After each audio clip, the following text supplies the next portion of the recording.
Your salary is a loan. Your savings account is a loan. Even the cash in your wallet exists because someone, somewhere, went into debt to create it. Every dollar in circulation was borrowed into existence, which means if all debt were suddenly paid off, there would be no money left. Zero. The entire global economy would vanish. So here's the question nobody wants you asking. If money only exists because of debt, who's actually getting rich from this system? Let's start with something simple. You deposit $500 at your bank. Feels safe, right? Your money sitting there protected. Except it's not sitting anywhere. The moment you walk out, your bank is legally allowed to keep only $50. The other $450? Loaned out immediately to someone buying a car, starting a business, whatever. That person spends it. That money gets deposited at another bank. That bank keeps 10% and loans out the rest again. Your original $500 just became $900 in the system. Then $1,600, then $2,500.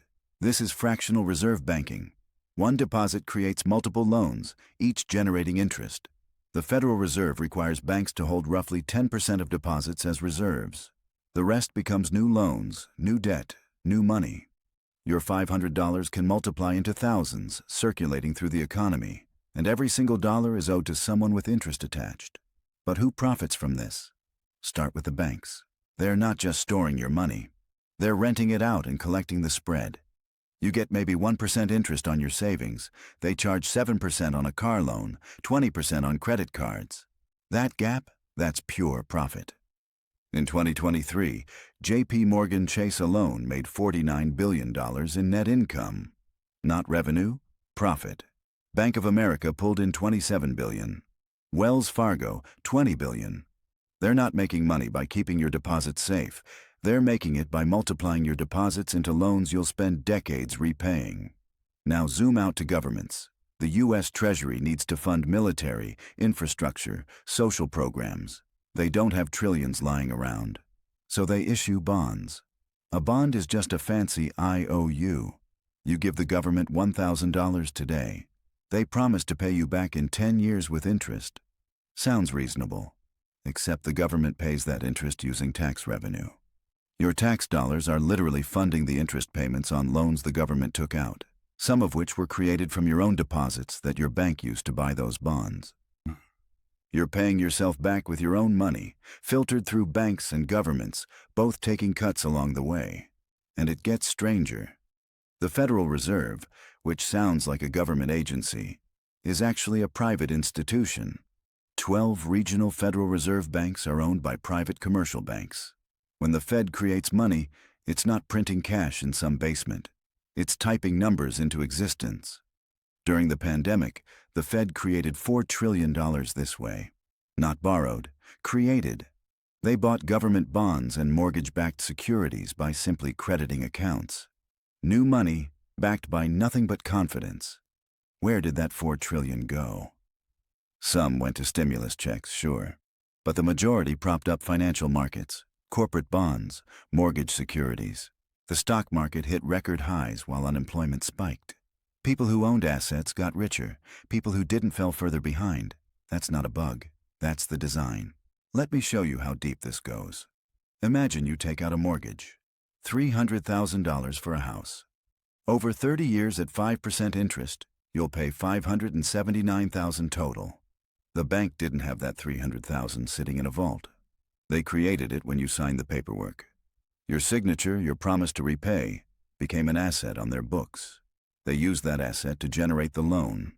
You spend the next 3 decades working to repay money that didn't exist until you agreed to borrow it, plus $279,000 in interest. That interest is the engine. It's not enough for money to circulate. It has to grow. The debt you owe is always larger than the money that exists to repay it, which means someone, somewhere, must default, must fail. The system requires it. If everyone paid off their debts, money would disappear and the economy would collapse. So who wins? Follow the interest. Banks collect it on every loan. Governments pay it on every bond, using taxes. The Federal Reserve controls the supply, benefiting its member banks.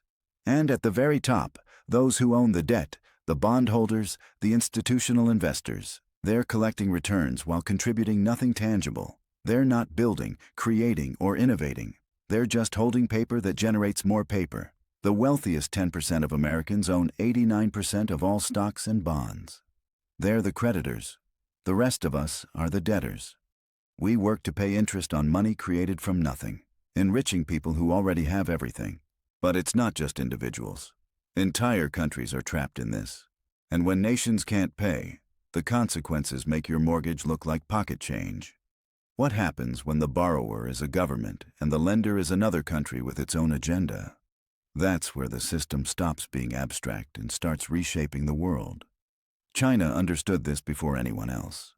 While Western nations perfected the art of lending through institutions like the IMF and World Bank, China studied the playbook and built something more patient, more strategic. Since 2013, the Belt and Road Initiative has deployed over $1 trillion across 150 countries. On paper, it's infrastructure development, roads, ports, railways, power plants. But strip away the marketing and you'll see the real blueprint. Debt diplomacy. Here's how it works. A country needs a port. China offers to build it, provides the loan, sends Chinese companies to do the construction, even supplies the workers. The borrowing nation gets infrastructure without upfront cost. Sounds generous, until the bill comes due. Interest rates look reasonable at first, but the terms are structured in Chinese favor. If the borrowing country hits economic trouble, they can't simply refinance or restructure like they could with Western lenders. China doesn't do bailouts, they do conversions. Sri Lanka learned this the hard way. In 2017, unable to service the debt on Hambantota port, they handed China a 99-year lease plus 15,000 acres of land surrounding it. Not a sale, a lease. China now controls a strategic choke point in the Indian Ocean, and Sri Lanka still owes the money. Djibouti's situation is even more precarious. This tiny nation on the Horn of Africa hosts military bases for multiple countries, including the United States. But Djibouti owes China 77% of its entire GDP. If they default, China doesn't just get infrastructure. They get leverage over American military positioning in one of the world's most strategic locations. Pakistan is drowning in Chinese debt. Over $30 billion borrowed for the China-Pakistan Economic Corridor.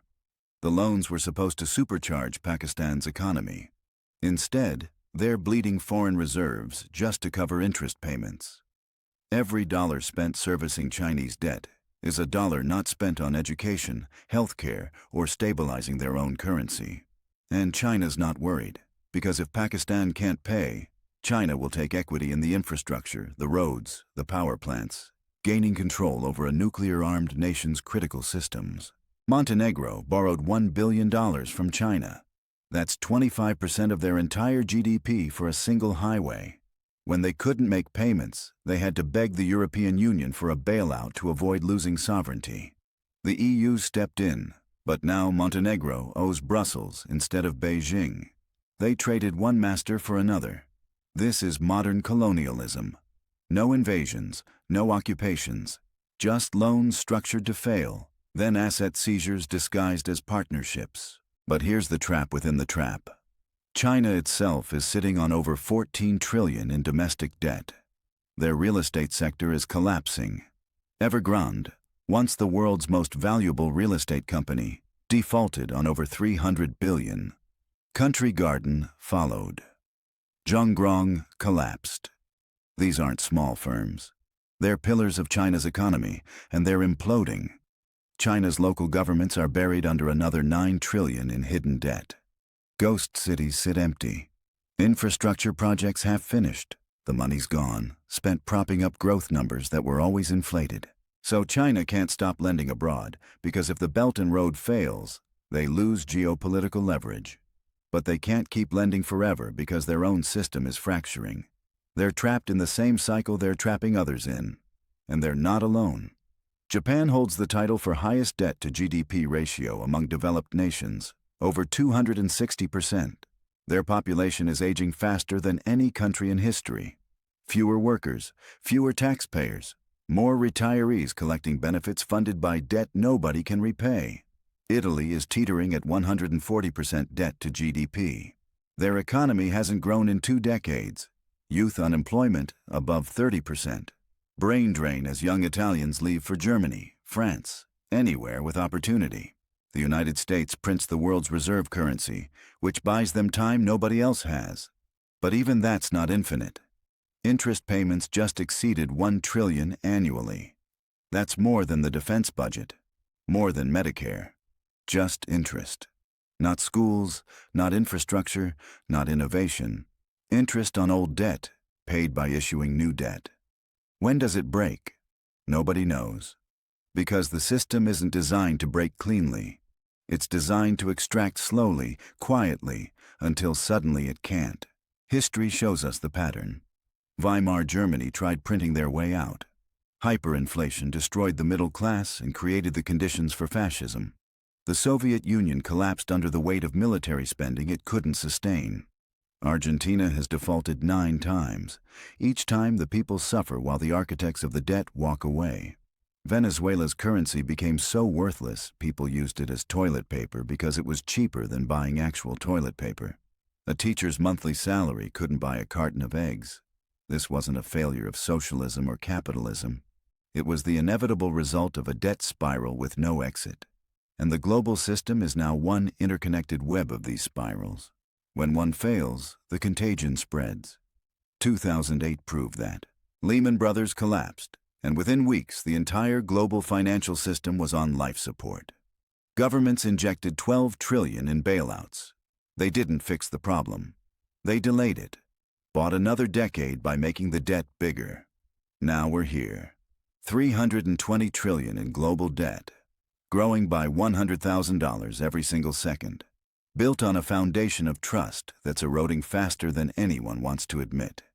The question isn't if it breaks, it's what comes after. You already know who profits. The bondholders, the banks, the institutional investors who own the debt and collect interest on money they never worked for. The system isn't broken. It's functioning exactly as designed. Extracting wealth from the bottom, concentrating it at the top, using debt as the mechanism. And the cruelest part? We're taught to see debt as personal failure. Can't pay your mortgage? Should have been more responsible. Country defaults? Fiscal mismanagement. But the system requires defaults, requires failure, because the math doesn't work any other way. There's always more debt than money to repay it. So what happens next? Maybe nothing. Maybe this limps along for another generation, wealth gap widening, trust eroding, until something finally snaps. Or maybe we wake up to the fact that a system built on infinite growth using finite resources was always going to collapse. Either way, the people profiting won't be the ones who suffer. They never are. They'll be the ones buying up the assets when everything crashes, just like they did in 2008, using money created from nothing to purchase real things. Real homes, real companies, real lives. The debt system isn't just economics. It's control. And now you see exactly who's holding the leash.